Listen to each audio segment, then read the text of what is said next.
Hello good morning student.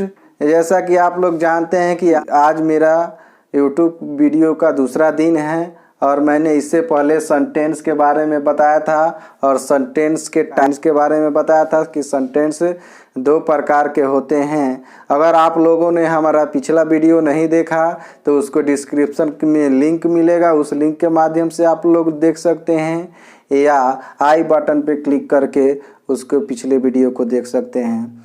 ज़्यादा late न करते हुए चलिए आज के वीडियो को शुरू करते हैं। मैंने बताया था सेंटेंस शब्दों का समूह होता है जिसके बारे में कुछ कहा जाता है, जिसका कुछ मतलब निकलता है, वो सेंटेंस होता है। सेंटेंस को दो भागों में सब्जेक्ट और प्रेडिकेट के माध्यम से बताए थे। आज हम लोग बात कर रहे हैं पार्ट ऑफ सब्जेक्ट के बारे में। तो सबसे पहले मैं बताऊं सब्जेक्ट क्या होता है। सब्जेक्ट जिसके बारे में कुछ कहा जाता है या जिसके बारे में कह सकते हैं, जैसे एग्जाम्पल के रूप में ले लें, ही रन्स फास्ट, वह तेज दौड़ता है। तो क्रिया में जब कौन लगा के प्रश्न पूछते हैं दौड़ता है तो कौन दौड़ता है, तो वह दौड़ता है। तो यह हमारा क्या हो जाएगा, ही सब्जेक्ट हो जाएगा। और इस तरह से हम जानते हैं कि केवल एक या एक से अधिक शब्द भी क्या हो सकते हैं, सब्जेक्ट हो सकते हैं। तो हम लोग बात कर रहे हैं कि सब्जेक्ट को कितने भागों में बांट सकते हैं। तो सब्जेक्ट को कितने भागों में बांट सकते हैं, चलो ये देखते हैं कि सब्जेक्ट को कितने भागों में बांट सकते हैं। तो सबसे पहले हम सब्जेक्ट को दो भागों में बांटते हैं, जिसमें पहला है क्वालिफायर और दूसरा है मेन वर्ड या हेड वर्ड। तो हमने देखा, इस तरह से हमने देखा कि पार्ट ऑफ सब्जेक्ट को हम लोगों ने क्वालिफायर और हेड वर्ब दो भागों में बांटा। उसके बाद क्वालिफायर को हम लोग तीन भागों में बांटते हैं, जिसमें फर्स्ट है डिटरमाइनर,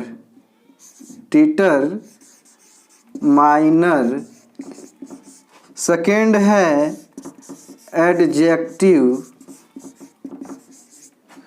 थर्ड है एडजेक्टिव फ्रेज। एडजेक्टिव फ्रेज को एडजेक्टिवल फ्रेज भी कहते हैं। इस तरह से हमने पार्ट ऑफ सब्जेक्ट को इस तरह से इतने भागों में बांट दिया। सबसे पहले हम डिटरमाइनर लिखेंगे।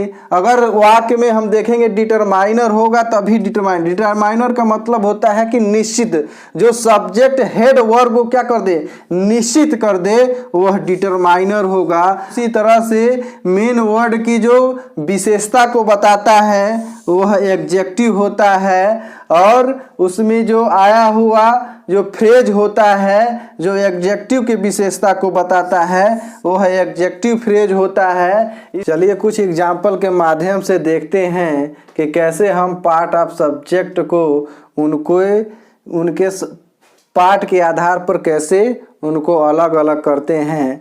तो जैसे मैंने एक पहला सेंटेंस ले लिया, ए ब्लैक क्रो, एक काला कौवा सिटिंग ऑन द ट्री, जो पेड़ पर बैठा है, फ्लू अवे, उड़ गया।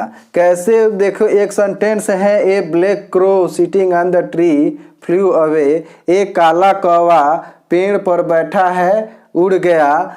तो एक काला कौवा जो पेड़ पर बैठा है उड़ गया। तो सबसे पहले देखते हैं कि इसमें क्या है, सब्जेक्ट कौन है। तो ये black crow sitting on the tree, यहाँ से यहाँ तक हमारा क्या हो गया, सब्जेक्ट हो गया, और फ्लू अवे प्रेडिकेट हो गया। तो हम बात करते हैं, मैंने बताया कि जो मेन वर्ड को निश्चित करता है वो हमारा क्या होता है, वो हमारा डिटरमाइनर होता है। तो हम यहाँ देख रहे हैं उड़ गया, तो कौन उड़ गया, तो जो पेड़ पर बैठा कौवा था उड़ गया। कौवा कितना था, तो एक था।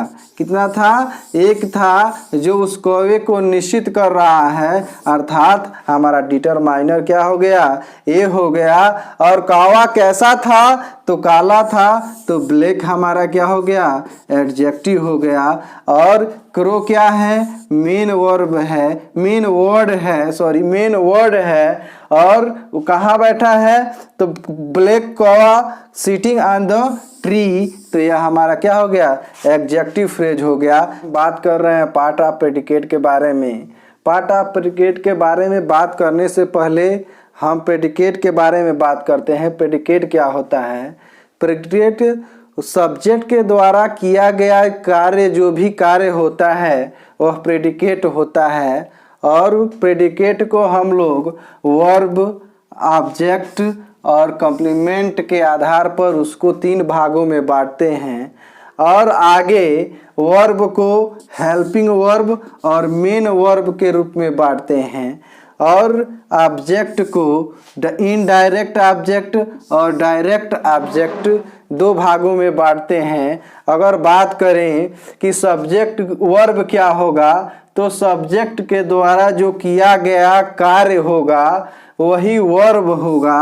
और उसके द्वारा जो किया गया कार्य से जो परिणाम निकलेगा, यानी जो कर्म कर रहा है, वह ऑब्जेक्ट होगा। और शेष जो उस वाक्य को क्या करता है? पूर्ति करता है, वह कॉम्प्लीमेंट होता है। चलिए हम एग्जाम्पल के माध्यम से वर्ब के बारे में बात करते हैं। कहा किसको हेल्पिंग वर्ब कहेंगे और किसको मेन वर्ब कहेंगे।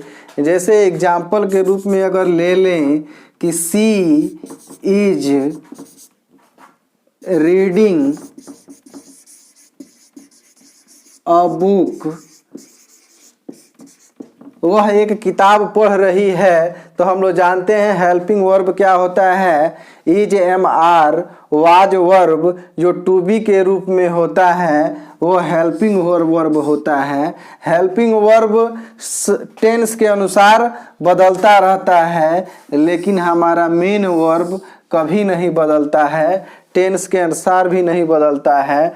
तो अगर हम बात करें कि मैंने बताया था कि सब्जेक्ट के जानकारी अगर जानकारी लेना है तो क्रिया में कौन लगा के प्रश्न पूछेंगे। पढ़ रही है तो कौन पढ़ रही है? तो वह पढ़ रही है, तो हमारा यह क्या हो गया? यह सब्जेक्ट हो गया। और सब्जेक्ट के बाद जो शेष बचा हुआ भाग है वह प्रेडिकेट हो गया। प्रेडिकेट हो गया, जिसमें इज हमारा क्या हो गया? हेल्पिंग वर्ब का काम कर रहा है, तो यह हमारा हेल्पिंग वर्ब हो गया। और पढ़ना जो मेन वर्ब है, यह मेन वर्ब हो गया, मेन वर्ब हो गया। और ए बुक जो वाक्य को क्या कर रहा है? यह वाक्य में कर्म का काम कर रहा है, तो यह हमारा ऑब्जेक्ट हो गया। इस तरह से हमने देखा कि किस तरह से वर्ब को हम 2 भागों में डिवाइड कर दिए हैं। यदि हमारा मेन हेल्पिंग वर्ब और मेन वर्ब आए तभी जाके हम इस तरह से इसको क्या करेंगे? वो प्रेडिकेट को अलग अलग करेंगे। यदि हमारा हेल्पिंग वर्ब और मेन वर्ब न आए, प्रेडिकेट को किस तरह से बांटेंगे? तो इसमें सबसे पहले हम एक एग्जाम्पल ले लेते हैं। ऐसे ही gave me a pen, उसने मुझे एक कलम दिया। तो किसने मुझे एक कलम दिया? तो उसने, तो ही हमारा क्या हो गया? सब्जेक्ट हो गया। और gave me a pen यह हमारा प्रेडिकेट हो गया, जिसमें सबसे पहले गेव क्या होता है? गेव माने देना, गिव का सेकेंड रूप होता है, तो हमारा वर्ब हो गया। अगर क्रिया में हम हुम लगा के अगर प्रश्न पूछेंगे तो हुम किसने दिया, तो उसके आएगा प्रश्न में उत्तर आएगा मी, तो यह हमारा क्या हो गया? इनडायरेक्ट ऑब्जेक्ट हो गया। उसके बाद अगर हु लगा के प्रश्न पूछे, क्रिया में हु लगा के प्रश्न पूछेंगे, किसने दिया, किसको दिया, तो मुझे दिया। और क्या दिया? तो ए पिन दिया तो ये हमारा डायरेक्ट ऑब्जेक्ट हो जाएगा। इस तरह से हमने देखा कि प्रेडिकेट को किस तरह से हमने वर्ब और ऑब्जेक्ट के आधार पर उसको बांटा। जैसे कि आज हमने आज पार्ट ऑफ सब्जेक्ट और पार्ट ऑफ प्रेडिकेट के बारे में पूरी जानकारी ली एग्जाम्पल के माध्यम से। उम्मीद करता हूं कि आप लोगों को यह वीडियो अच्छे से समझ में आया होगा। अगर कोई भी क्वेरी है तो आप कमेंट के माध्यम से दे सकते हैं। अगर आप हमारे चैनल पे नए हैं तो हमारे चैनल को सब्सक्राइब कीजिए और हमारा वीडियो अगर आपको अच्छा लग रहा है तो लाइक कीजिए, शेयर कीजिए। धन्यवाद।